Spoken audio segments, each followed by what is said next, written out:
কবুল যেহেতু বলেছেন, কাবিনে যেহেতু সিগনেচার করেছেন, আপনাদের সংসারও করতে হবে। এক জনসভায় এবার এমন কথাই বললেন এনসিপি নেতা হাসনাত আব্দুল্লাহ। একটি নির্দিষ্ট রাজনৈতিক দলকে উদ্দেশ্য করে এমন বার্তা দিয়েছেন তিনি। বলেন, বিয়ে যদি করবে না তাহলে কাবিনে সিগনেচার কেন করলে? সংসার যদি নাই করবা তাহলে কবুল কেন বললে?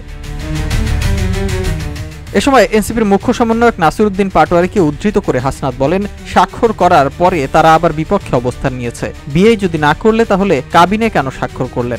সংসার যদি না করতে চান, রাস্তা খোলা আছে। জনগণের সামনে এসে বলতে হবে আমরা ডিভোর্স দিতে চাই। জনগণের সামনে মুখোশ উন্মোচন করতে হবে আপনাদের। জনগণকে বোকা বানিয়ে সংস্কারের বিপক্ষে অবস্থান নেওয়া যাবে না।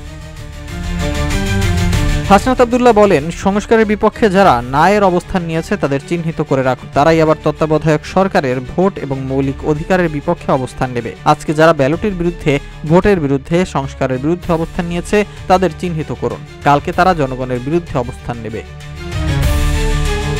হাসনাতের আগে এই একই ধরনের বক্তব্য দেন এনসিপি নেতা নাসির উদ্দিন পাটোয়ারি। বিএনপিকে উদ্দেশ্য করে তিনি বলেন, বিএনপির না বলার কোনো ওয়ে নেই। তারা অলরেডি হ্যাঁ বলে দিয়েছে। তারা বিবাহ বন্ধনে রাজিও হয়েছেন, কাবিননামায় সইও করেছেন। এখন তাদের না বলার কোনো অপশন নেই। বিএনপি ভেবেচিন্তে জুলাই সনদে সই করা উচিত ছিল বলেও উল্লেখ করেন পাটোয়ারি।